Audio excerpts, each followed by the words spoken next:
Alors maintenant, si on parlait un petit peu du référentiel, qui va nous permettre un petit peu mieux de comprendre finalement les attendus, comprendre ce qu'il va falloir aussi un petit peu apprendre. Donc le premier CCP, c'est assister une équipe dans la communication des informations, mais aussi gérer l'organisation de l'activité. Qu'est-ce qu'on peut avoir finalement dans ce CCP? Alors déjà, il faut savoir que dans ce titre-là, il y a 2 CCP. Donc dans ce premier CCP, on va retrouver surtout tout ce qui est planification, organisation au niveau des équipes.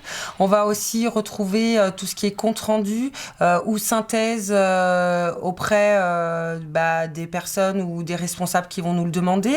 On va retrouver aussi la transmission d'informations auprès d'une équipe. Oui, la traçabilité, la sécurité de l'information, on en parle de plus en plus, mais ça peut être aussi planifier et organiser les activités d'une équipe, par exemple. Donc, qu'est-ce qu'on peut retrouver là-dedans, justement Ça peut être la gestion des plannings, par exemple dans une entreprise, dans un magasin, on va donner cet exemple-là, gérer la planification au niveau du personnel, gérer les plages selon le moment où il y a plus de monde ou moins de monde. Voilà, les choses administratives un petit peu qui peuvent vous être demandées, entre autres par exemple dans un magasin. Après, il y a des choses un petit peu plus précises aussi selon le secteur où vous vous trouvez et selon le secteur d'activité, tout simplement. Tout à fait. Et donc le deuxième CCP, qui lui est plutôt le traitement des opérations administratives liées à la gestion commerciale ou aux ressources humaines. Donc là, justement, on parlait d'équipes, ça peut être du coup, tout à l'heure on disait planifier les équipes. Là, qu'est-ce qu'on peut avoir aussi dans ce CCP?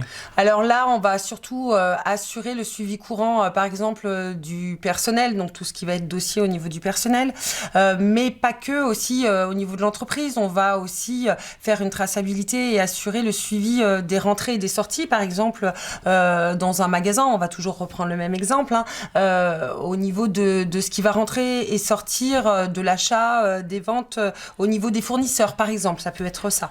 Alors effectivement aussi au niveau commercial, elles peuvent être amenées à faire des devis, peut-être un petit peu de factures, de faire une légère comptabilité. Bien sûr. Donc ça, d'ailleurs, on vous l'expliquera, mais il y a des logiciels qui sont attendus à ce niveau-là.